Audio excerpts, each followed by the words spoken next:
бүкіл әлем бірігіп жатқан кезде менің ойымша түрік тілдес мемлекеттерде өзінің одағын, өзінің бірлестігін құру керек қой деп ойлаймын. Бұл біздің баянды болашағымыздың айнымас кепілі бола алатынына мен бек сендім.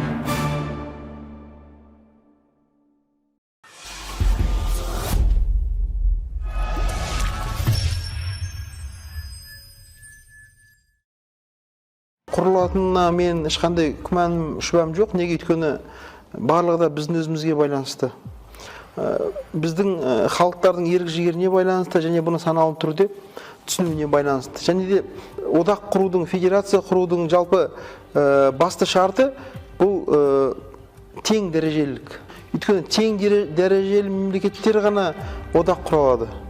Ал егер мысалы мемлекеттер тең дәрежелі болмаса, ол одақтан гөрі ол бір күшпен жасалған бір құрылым сияқты көрінеді да көзге. Мына жаһандану заманында басқа мәдениеттерге жұтылып кетпеу үшін тағы айтып айтам.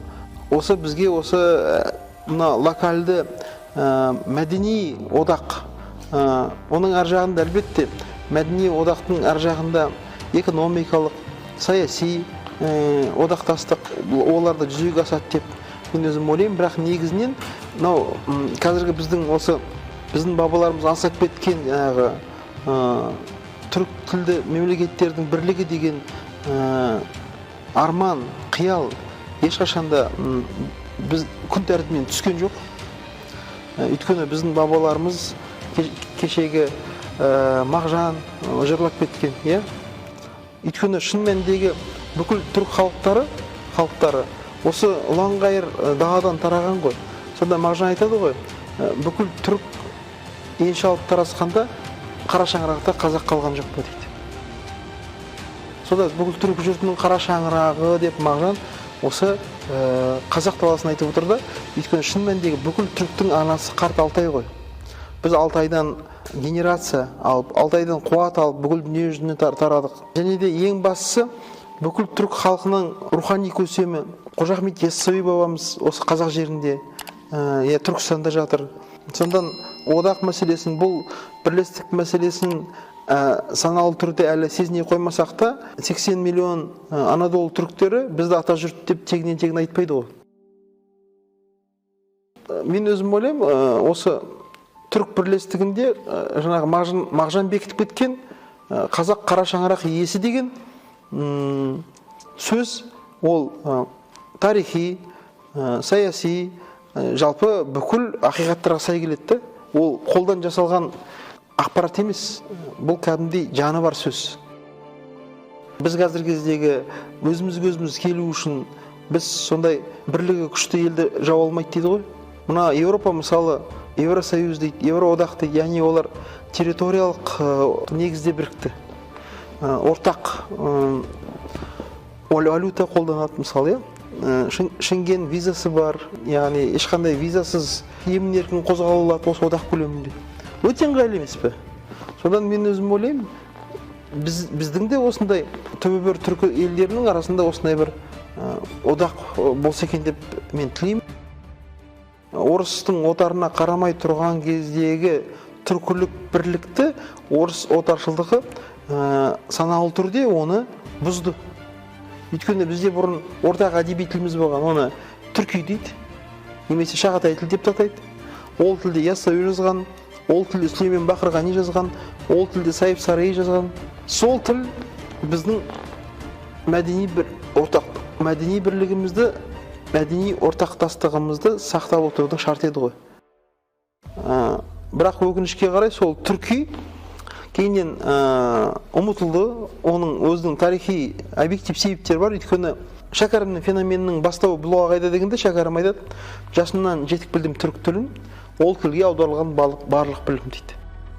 Өкінішке қарай сол орыс отарына біз айналғаннан кейін, яғни әліпбиді ауыстыру арқылы осы орыс отаршылдығы осы түрік тілдес халықтардың бірін-бірі білмейтін, бір-бірінен алыстап, бір-біріне жат мәдениеттерге айналуына тікелей әсер етті.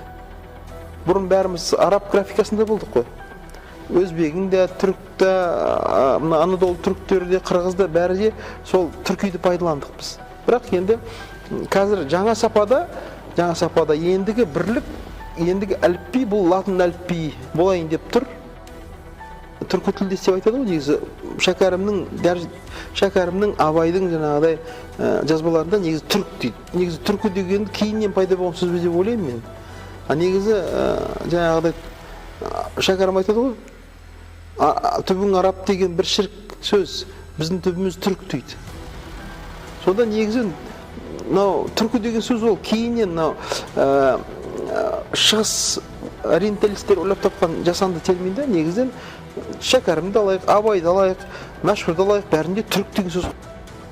Егер біз мысалы ортақ түркке тән сол кешегі тасқа қашалған Күлтегіннің үлкен жазуын, кіші жазуын, Тоныкөктің жазбаларын, Орхон Енисей бойынан тапқан жазбаларды мектепте, кәдімде кәсіби түрде оқытатын болсақ, түрік тарихын оқытатын болсақ, бұл олқылықтың орны толар еді. Өкінішке қарай, бізде қазіргі кезде осы тарихи, объективті негіздерден жастар алшақ болғаннан кейін, бұлар түрік сөзінің этимологиясын, оның қамту аумағын түсіне алмай қиналып жатқаны рас. Оған олар кінәлі емес, оған біздің білім беру жүйеміз кінәлі. Өйткені бізде жалпы түбіміз түрік деп айтқанымызбен, сол түбімізді тексеретін, түбімізге апаратын білім жүйесі ақсап тұрды. Күлтегін, одан кейін мынау Алтын Орда заманындағы түрік әдебиеті, мынау Қожа Ахмет Яссауи заманындағы түрік әдебиеті. Бұлардың барлығы біздің қолымызда бар оригиналымен. Түрік тайпаларының қазақ жерінен жан-жаққа тарау тарихын оқытатын болсақ, онда әлбетте бұл олқылықтың орны толып, жастарда дұрыс тарихи сана қалыптасушы еді ғой. Қазақ мифологиясында, олар мифология дейді, бірақ халықтың санасында қазақтың сол бөріден тарағандығы туралы аңыз бар. Енді бұл аңызды барлығы білет. Негізі осы түріктер, олардың аталары ғұндар, оның ғұндар, оны сақ деп атайды, ғұн деп атайды. Осы негізгі қазақ, осы көшпенді мәдениеттің негізгі жауы ол қытайлар болған. Өмір бойы соғысып өткен, өмір бойы үздіксіз жаңағы мәдени текетірес, үздіксіз жаңағыдай соғыс болған ғой Қытаймен. Сонда оның жарқын белгісі сол қытайлар біздің бабаларымыздан қорғану үшін ұлы Қытай қорғанын салған. Міне сондай бір соғыста дейді, бұл аңыз бүкіл жаңағы түрк жұртын қырып тастаған екенді, сонда бір-ақ бала қалған дейді ғой. Сол баланы бабаларымыз, ұрпағымыз қалсын деп, дәстүр бойынша қазанды төңкеріп, қазанның астына салып кетеді ғой. Содан сол шырқырап жылаған баланың дауысын естіп, қаншық қасқыр келіп дейді, баланы арқасынан салып алып, бір көлге тығылды дейді. Бұл енді тарих аңыз бойынша бұл Балқаш көлі деседі. Бірақ онда да індетіп, іздеп, жаңағы басқыншылар маза бермегеннен кейін бір түнде баланы арқасын салып алып, биік тауларға құздардың арасына жасырынды дейді. Бұл қазір Алтай таулары дейді. Сол жаңағы сол бала өсіп шыққаннан кейін, өсіп жетілгеннен кейін сол қаншық қасқырмен қосылып, содан жаңағыдай бөлтіріктер туды дейді, соның біреуін ашина дейді, ашина. Сондан бізде қазақта тотем дейді ғой, тотем. Біздің тотеміміз ол бөрі. Сонда қазақта жаңағыдай ең мықты, ең жау жүрек жігіттерді қазақ бұрын қасқыр жігіт дейтін.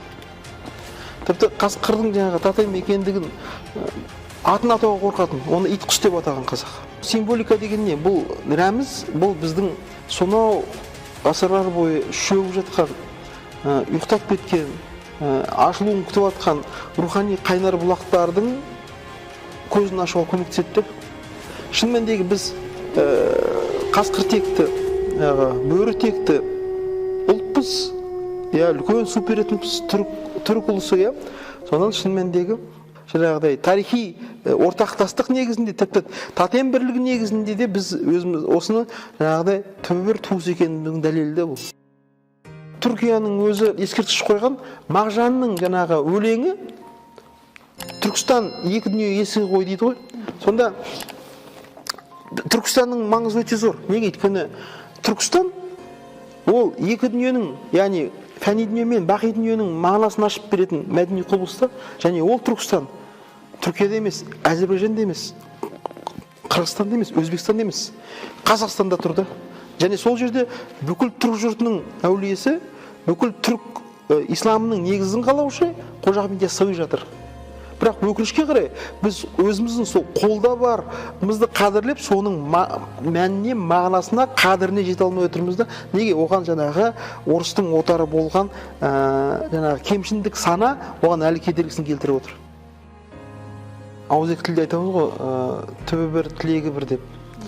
Біздің бәріміз түбіміз бір, және тілегіміз де бір. Негізі бүкіл түрік тілді мемлекеттердің бір-ақ тілегі бар. Бұл ел болу.